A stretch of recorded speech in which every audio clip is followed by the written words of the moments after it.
Welcome back to the Magic World Championship. We are in the draft stage of this weekend, and we are going to jump right into Eli Kassis versus Arne Huschenbeth. Both of these players at 1-0, Cedric. The typically best deck in blue-black versus the color pair a lot of people try to avoid. What do you think of this matchup? Top dog versus underdog. That's what we got here. We got Demir on one side. We got Gruul on the other side. A cruel joke that the werewolves set green and red cards not ideal right? in limited. It's a cruel joke. Haha, very funny. Why aren't they better? I ask. But there is an interesting thing about Arne's deck, which is it's really not all that werewolves related. You see those key cards there. Briarbridge Tracker, Augur of Autumn, Burn Down the House. If I'm gonna be green and red cards, I need some power, I need some juice, and he's definitely got some. Now, he's also got a tough decision because I see all reds alongside a bunch of greens. So, I mean, you're on the draw. You could risk it for the biscuit, but he doesn't like that, so we'll keep the second hand here, returning one card to the library. Let's see which one gets the boot. What would you send back? Well, probably just send back Burn the Accursed. The Accursed, I think. Snarling Wolf is fine. Duel is not my favorite. I mean, that card's 5 mana. Yeah, just go ahead and send that back. Let's get rocking and rolling here. That Lunar Frenzy first draw set, that might come up. Oh yes, that card can certainly win games for you out of nowhere. As both players are getting started, but if we look down below here, you notice anything missing from Kassis? Well, Kassis is missing them their blues, and Arne, well, he's got all the colors right now, and has drawn a 4th land as well. We'll see if there's going to be a little pump of the jam going here in just a moment with the Star of the Wolf. You see that Kassis at least does have some way to interact there with Olivia's Midnight Ambush. And now there's the blue. See, easy does Easy peasy, yeah. Yeah. That's all you gotta do, is just will it into existence. And Larder Zombie is going to be a bit of a nuisance here for Snarling Wolf, but nothing that this little pupper can't get around, as he can get nice and chunky if he so chooses. But then, of course, we see Kassis, who will just be like, hey, ambush time, die. Yeah, and you saw Arne play around Olivia's Midnight Ambush just the last turn, right? So if you think about that, think about how Arne may try to play around that for continuous turns over the course of this game now, right? Because he played around it starting on the second turn, and so now basically his read is, I think you have that in your hand. His read is correct. Now, will he ever take down that thought process over the course of this game? That will be the question. Nice draw there, and Silverbolt does a very good job against both of these creatures that Kassis has on the battlefield. Does a deal for dominance, but no Coven at the moment. Yeah, the Silverbolt, as you did mention, does a nice job of cleaning things up here a little bit. Lunar Frenzy as well. You're safe to kind of do your Lunar Frenzy or pumping thing when your opponent is tapped out. So now if you're Kassis, you know that he has access to some sort of pump spell here. You know that he has access to Duel of Dominance in the deck as well. So do you want to tender a block? And if you do, what is it going to look like? Because you could always just take 3. Yeah, that's not too bad. Yeah. I'm always so wary of blocking in this format. It's like, nah, you have a thing. I'm just going to hit you, you hit me, we'll do our thing, and then let's see who wins. Yeah, I never have to think about it because I'm always attacking. So. Always be attacking. Not a thing I have to concern myself with. Now, this is an interesting block because one could make an argument right now, right? By making this block, this says, okay, you have to pump your Snarling Wolf, right? And that's just a free kill on my Larder Zombie. But what that also might mean is that you pump your Snarling Wolf, you don't have a spell to play because you only have access to 2 mana, and then we switch to Night. Pheromone Sage draws a card. Yes, your werewolf transforms, but I've got an answer for that. Actually, 2 of them. So Kassis, I think, thought about that briefly, but does he really want to throw the Larder Zombie away? It looks like no. Spellrunner Painter is going to take care of the Firmament Sage, so no card draw for you, even though it won't be flipping tonight with those 3 spells being played. Such a Gruul thing to do, right? Oh, 3 spells, 1 turn, go. Yeah, just dump them on down. Now this thing, this Drowned Yard Amalgam, a little bit of value here with the mill if you've got flashback cards or disturb cards. There you see Gale Drifter headed to the graveyard, so some value there. 3/6, got a big old butt, ready to do some blocking here against these creatures, but this again is where this Lunar Frenzy might be working itself into the equation. It's going to be interesting to see if Huschenbeth wants to go the line of Lunar Frenzy or get Briarbridge Tracker down and just keep adding to this battlefield and overwhelm Eli Kassis. Yeah, so this is the only attack you can make here in combination with the Lunar Frenzy. And if you're Ely, you might just say, all right, I'll just put my 1/3 in front of your 2/3. If you want to play a spell to finish off my 1/3, because there's really not a spell you can have to finish off my 3/6, that's cool. This is got to be so suspicious for Ely. He's probably going, no, okay. Yeah. I mean, Arne's going to be less incentivized to use Lunar Frenzy on an unblocked creature. So it's just going to be the Briar Bridge. Yeah. Ooh, nice draw here for Kassis. That's a good draw. And this turn might just be... I was thinking it might just be past the turn with 2 removal spells up. Looks like it's not going to be. It looks like we're going to play Blinky, which gives you a 3rd creature for Larder Zombie to start activating that. But you do have multiple removal spells at the ready. And that's a pretty good space to be in. It is at that. Arne not finding land number 5 yet, but keeps drawing gas. And his deck seems to be costed well enough that he's able to keep playing everything that he's drawing with just 4 lands. Now, of course, when you do think about blue and black decks in this format, you know the ceiling is incredibly high on them, but the floor is pretty high too. Most blue black decks are going to just be pretty good because there's a lot of removal at common, and we can't demonstrate that point any better right now than the 3 common removal spells that are in Kassis' Yeah, hand, those right? are actually the 3. Yeah, the big you got the big 3 right there. And so this is what kind of makes it so difficult for these green-red decks in this format is like these green-red creature cards, they're good. Just on a general level, you know, these cards are all just totally fine cards, but these removal spells can really pick them apart. And what I like that Eli did over the course of this game is he said, I'm going to use my life total as a resource. I can get a little frisky with some blocks. Maybe some things go right for me. Maybe they don't. But now, if Arne wants to do some attacking, Eli can just go, all right, yeah, you know, I'll block, and if you have a pump spell, I'll kill your creature. Yeah. Right? Like, it's exchanges like that that are going to be beneficial for Eli right now. And yeah, he took the first couple of hits, but at the end of the day, the dust kind of settled with him at 13, and that's really not so bad. 13 is still quite good. And like you mentioned, this Drownyard Amalgam does have a pretty big booty, so we'll jump in the way here of Briar Bridge Tracker. This is going to entice Arne to use either Lunar Frenzy or just let the damage happen and finish it off with the Silver Bolt. Yeah, now I'm curious now because, okay, so you got your 4 damage through, and now Silverbolt can finish it, and is Kassis happy enough with that trade? Because here it is.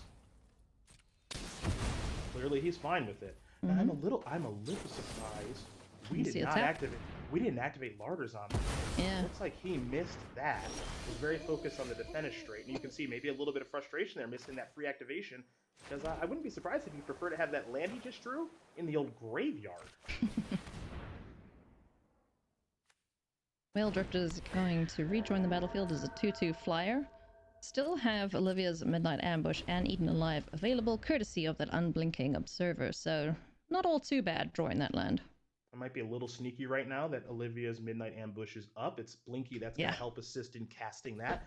Might look to some players that just a single black mana is available, but we know that's not actually the truth in this situation. So I wasn't sure if I heard right the first time, but you call it Blinky. Blinky! That's so cute. Absolutely. Now let's see how Arne wants to attack this turn. Still not drawing lands. Does have that clue token he can crack, because the Briar Bridge Tracker, the Briar Bridge Tracker is not around anymore to benefit from it, so could try and find a land there. Where do you think he goes this turn? Yeah, this is tough, because the difficult thing here for Arne is, well, first of all, let's remember what I said a handful of turns ago, which is he playing around Olivia's Midnight Ambush the second turn of this game, right? Yeah. Didn't pump his Snarling Wolf.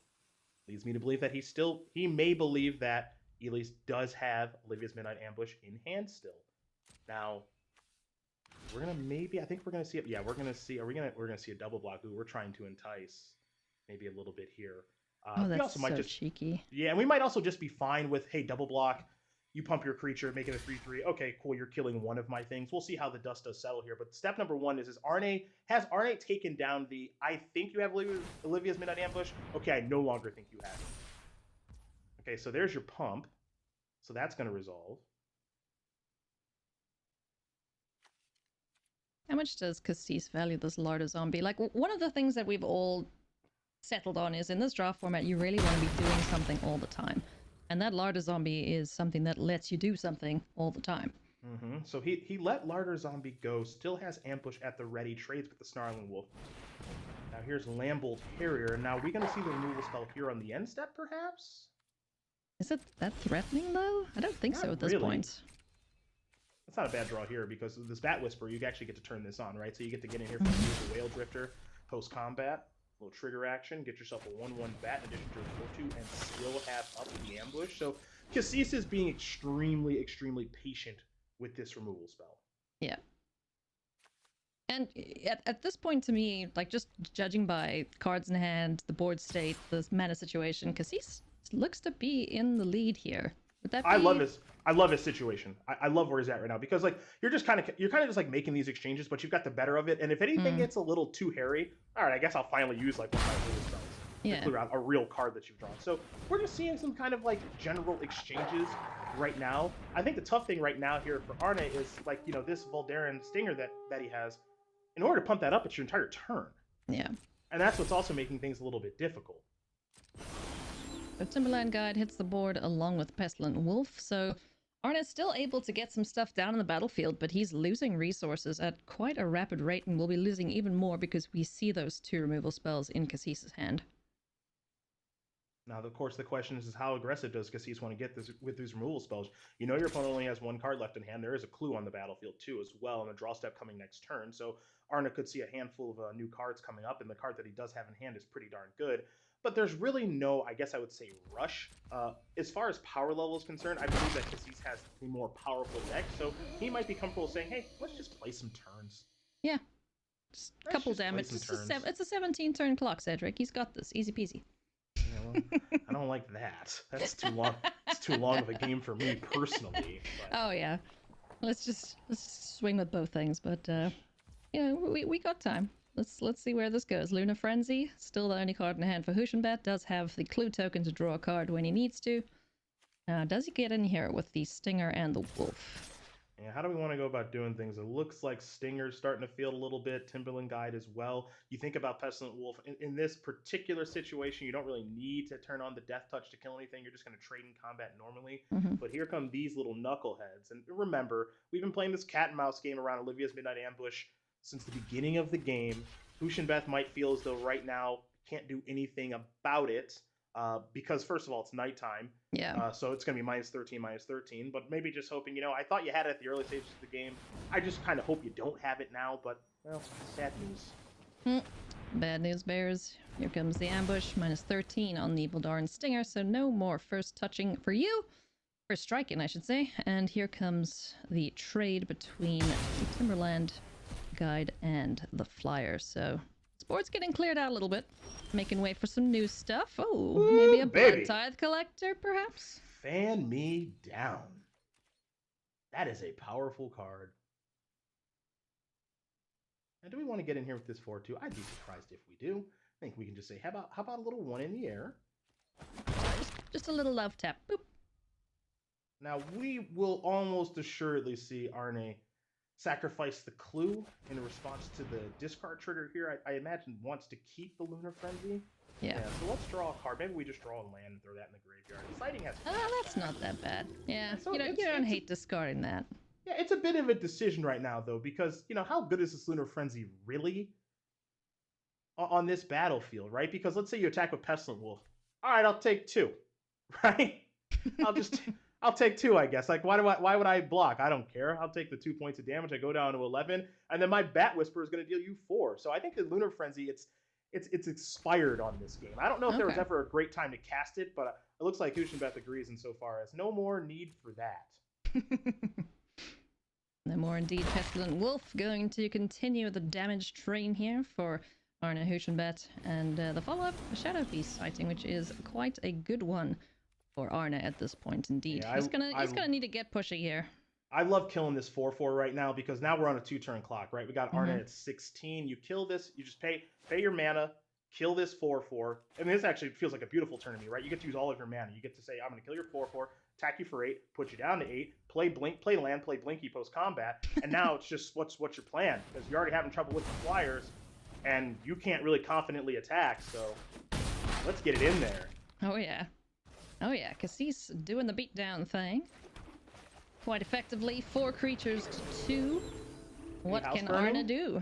Now this would have been for pretty been obvious awesome. reasons. Yeah, it would have been a great time to draw Burn Down the House. Did not find that. Still going to be a good draw next turn, though. And now if you're Kassis, you can put your opponent on a 2-turn clock, right? You can just say, all right. I mean, you can do this as well, but you can just say, okay, flyers, put you to 4, kill you next turn. But I'm also good with this because what this forces a little bit of blocking too to clear up the battlefield. And now again, if you're Arne, now it's just, all right, I need to draw Burn Down the House, kill everything. I got nothing left over. How do we do? It's Augur. I mean, it's really good. Not good enough. Not good enough. Defend the Celestis on the top of the library there for Arnis. That wasn't going to help either.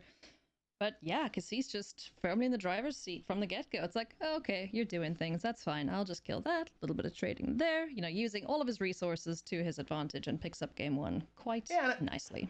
Yeah, and again, that's part of the reason that people like Black in this format so much is those removal spells at common. We saw them all get used that game. Defenestrate, Olivia's Midnight Ambush, and Eaten Alive, all very powerful over the course of that game. Again, that's why people love black cards in this format, and that's also one of the reasons that Gruul struggles so much is, yeah, the creatures are good, and sometimes they're extremely big, but they die all the same to most of those combo removal spells from black. Yep. Especially to Olivia's Midnight Ambush. It's quite easy up against the green-red decks. If they are playing any wolves with Daybound or Nightbound, it's just like, oh, okay, well, now it's flipped. Now your thing dies. Yeah, so a tough first game there for Huschenbeth, who I don't know if he loves his deck or not, like, you know, on a scale of like 1 to 100, how he's feeling about things, because, you know, he does have some powerful cards. Let's not make any mistake about it. You know, he's got the Tracker, he's got Augur, he's got Burn Down the House. So 2 copies of Shadow Beast Sighting. I mean, there's some cards here to like. Don't get me wrong. But this is a kind of an uphill climb because Kassis has a pretty darn good blue-black deck. Not best we've ever seen. Not Luis Scott Vargas screenshot on Twitter good. But, you know, pretty good. Let's be honest. With this field, no one is ever going to get the absolute nut draft. Boy, I hope not. Because then something has gone awry. Yeah, if somebody gets those blue-black decks, whoo, baby. Easy peasy, 3-0. Let's go. Yeah. And so Arne taking a little bit of extra time here with his sideboarding decisions, just making sure he's happy with his main deck configuration. We were actually chatting yesterday after seeing which archetypes everyone ended up in. We're like, do you think he ever changes to a Selesnya deck? In specific matchups? That's kind of a fun thing to think about because, you know, the double striker is so man, that card is good. That card is really, really, really powerful, assuming you can turn it on. But even just 3/3 first strike in a format like this is really good. And one of the things that blue-black doesn't do all that well is block. Most of the time because of those decayed zombies, you know, Unblinking Observer is just a 2/1, 2/3, stuff like that. So it doesn't do a great job of blocking. Now this hand here for Huschenbeth, I like what we're doing here. Oh yeah, I like both of these hands actually. And we have Augur of Autumn early. That's great for Huschenbeth. Gonna be really important. Harvest Tide Sentry is a really, really good card against blue-black. You know, as long as you can turn on its ability to be unblocked by creatures with power 2 or less. I mean, really, really, really good card in this kind of matchup. Generally, it could just be a 3/1 unblockable if your deck does cooperate. So definitely something to watch out for at the early stages of this game. Wonder if we'll see an attack here. Oh, let's go. Let's go. Let's get in there. Snap him off, Eli. Snap him off. Get him. Oh, I'm a little surprised. I guess I will say Arne does have pump spells, everything else, but if you want to use a pump spell to trade with a larger zombie, I'm good. So I'm not too surprised to see Eli tender a block there. Spellrune Painter hits the board. It's daytime, and Unblinking Observer is going to join the fray. Followed up by a Consider, so a really, really nice curve here for Kassis. Has something to do on turn 4 as well, either the Sage or the Bat Whisperer. Gonna do some interloping in the meantime. Oh yeah. I like this Vampire Interloper. I think it's a cool card. Sure, it can't block, but it's a flying 2/1. It's gonna kill you eventually. Here's a powerful card. Yeah, this card's See if we get a red. little something Oh, okay. look All at the right. top of the library. All right. So now the texture of this game is gonna change. Burn down the house on the top of the library, and that's something that you kind of want to build around and build towards. But the fun thing about when both players know that there's a sweeper effect in the deck list is how do you maximize it? What can you do to make sure that you get the full amount? And don't forget too, Burn Down the House has a different mode, has an alternate mode on it too that could be relevant in this game. So the texture of this one is going to change quite a bit here. This should be fun. Oh yeah, I'm looking forward to seeing where this eventually leads to. Arne is looking pretty good right now with his creatures down on the battlefield, so it could be a possibility that we see those 3 little pesky devils being made. Maybe not right now, but you know. Yeah, no. So yeah, it's a question of how do you want to use this card, because again, like this game, like oh boy, this game could get really interesting. This little game of cat and mouse. I got burned down the house, and what's this going to look like? Yeah, like you know it's in my deck list. I know it's in my deck list. I know that you know. Like how are you gonna play your threats? If you're Arne, do you want to keep committing more creatures to the board like this Falcon Wrath Perforator, so that Eli feels like he needs to commit more threats on the battlefield? Like what's it gonna look like? Oh man. Also, Burn the Accursed being revealed at the top of the library there, so. Oh, question. Oh, okay, so we're making devils. Okay. Heck yeah. Oh, I like it. My question was answered pretty quickly. I mean, devils are good on this battlefield. There's 3/1 toughness creatures. Yeah, you don't want to block these because they just kill your flyers. You block with a Bat Whisperer, the devil's going to finish it off as well. So we're going to go the devil route. These guys are basically unblockable right now for Kassis. Yeah. Okay, let's keep swinging. Arne is going to go down to 13 courtesy of the Interloper and the Bat token, and Firmament Sage is going to join the fray and try flip it to Knights as often as possible to get some cards. Oh, Burn the Echoes though, looking mighty, mighty appealing on that Sage. It is. How do you want to use Burn the Accursed in this game? Any reason to maybe shoot towards a flyer? Sage is, as you mentioned, a pretty nice target. You want to continue to extract value with this Augur as best you can. You know you're playing against a player that has copies of at least one Olivia's Midnight Ambush. Don't know if it's in the grip right now or not. So you kind of want to keep things daytime also. Yeah. So there's also that as the thing you got to think about. So with that in mind, you might be thinking, okay, I want to cast a spell. Okay, there you go. I want to do it on my own turn. This is also kind of a little cute too, because it's going to trigger the werewolf, and now you have Coven. 3/2/1 means free wolf off the top of the deck. Nice. Yeah, that's awesome. A little bit of value. That 3 toughness creature being off the battlefield right now too also means that your devils can confidently attack. So we're going to see at least 2. Looks like all 3. So that's not a bad little turn here for Arne. Not at all. Spellrune Painter and the Bat Whisperer are going to trade. It's okay, the 3 devils, basically unblockable, swinging in there, getting some more damage done. Down to 11 goes Kassis. Goodbye, puppy. Ooh. Interesting. Hello, you. Well, it would have been useful turn 1. Yeah, or you lost turn. That one's in there if Arne is kind of sandbagging the Burn Down the House, or there are some other targets. We do see Shadow Beast sighting on the top of the deck, so there are some targets for that one. That one's kind of fun. Kassis is basically saying, all right, fine, face race it is. Getting in here for 5 points of damage. Huschenbeth will go down to 8. Unless we want to block. Did we want to do some blocking? Okay, we are going to block. Okay. Finish this off. Not the end of the world. Not the end of the world, because we are definitely racing right now, and Arne knows what's on top of the deck right there. So serve in here. Post-combat, you got 2 plays. Not 1, 2 plays. Yeah, that's pretty good. Remember, blue-black, as good as it is, all that removal, which we've seen Eli Kassis over the course of this year. One thing it's not great at is blocking, and that's a horrible draw step. Ugh. Flip the switch with no cards in hand for Huschenbeth. Already presenting lethal potentially? Depending on what he draws. Let's see if we see a swing here. Vampire Interloper cannot block, so that'll swing in down to 8. We'll go Huschenbeth. Yeah, it looks like this little 1/1 bat that was serving in a couple of turns as we were trying to race. That looks like that might be on blocking duty. eyeing up the perforator right now. All right. Huschenbeth Ailey is in a really, really nice spot right now, too, because lands are good draws and spells are good draws. Why is a land a good draw? Flashback on Shadow Beast sighting. So I wouldn't say he wants to draw another one after the 7th land, but he has drawn the 7th land to be able to deploy another 4/4. Though we could see the switch get flipped here if he does want to go this route, but that's still okay. Yeah, still, even still fun. Kassis was like, well, whatever you cost. It's getting countered. It's getting countered just to stay alive here. And left with 2 creatures that cannot block. So that is going to be Huschenbeth on red-green, picking up game number 2 here between these 2 players. Both at 1-0, looking to improve their record to 2-0. Yeah.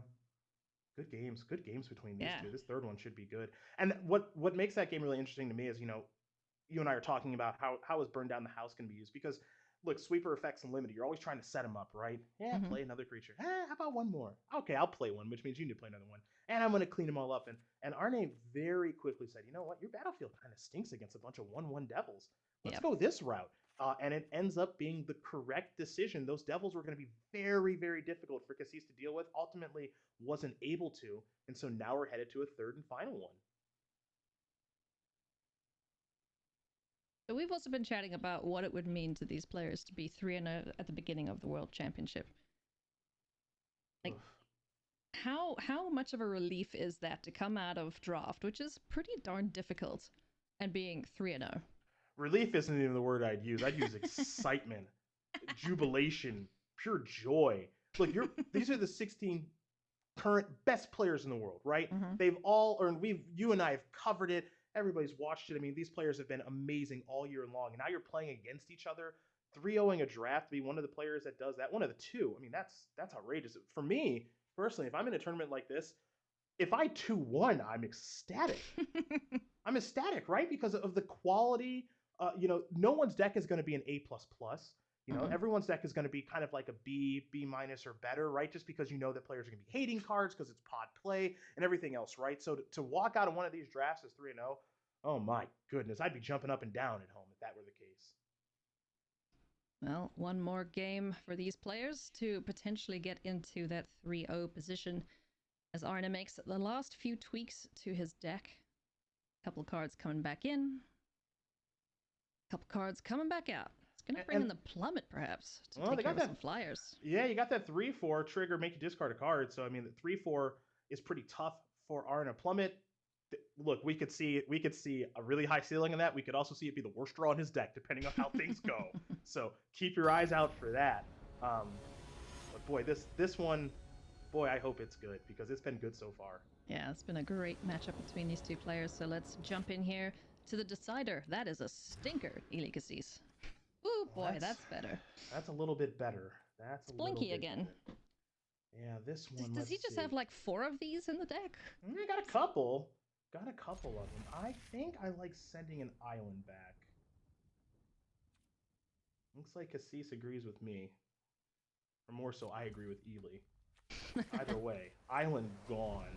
Consider you got some work to do. Oh yeah.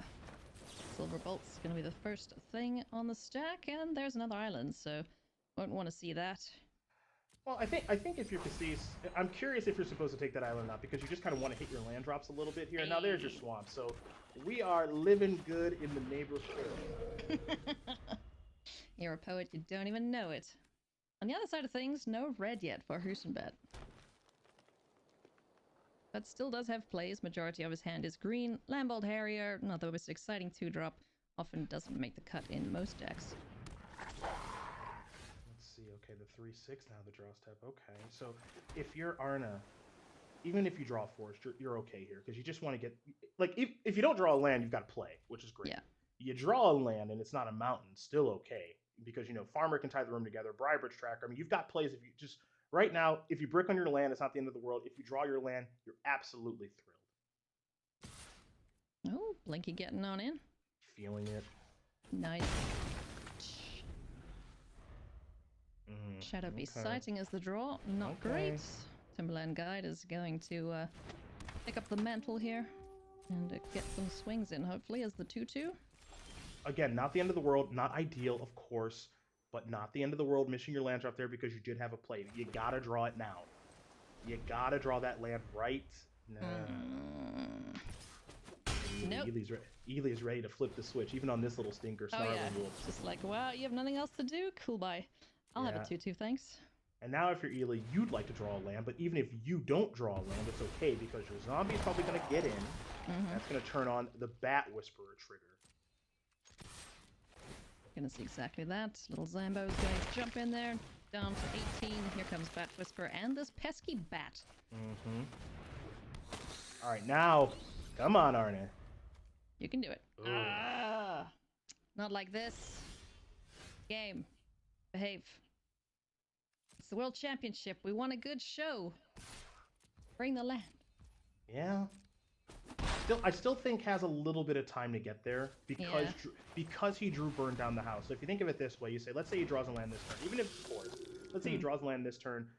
Play whatever. I mean, Bird Admiral is probably the best card he'll play this turn, right? Because he can actually block the flyer. So let's say he peels one off. He doesn't. But in the hypothetical world that he did, he'd play the 1/4 with reach. Then he can play a Sentry Farmer, tie the room together, and then maybe he hits a string of running lands and burns the house down. So, look, it's not over.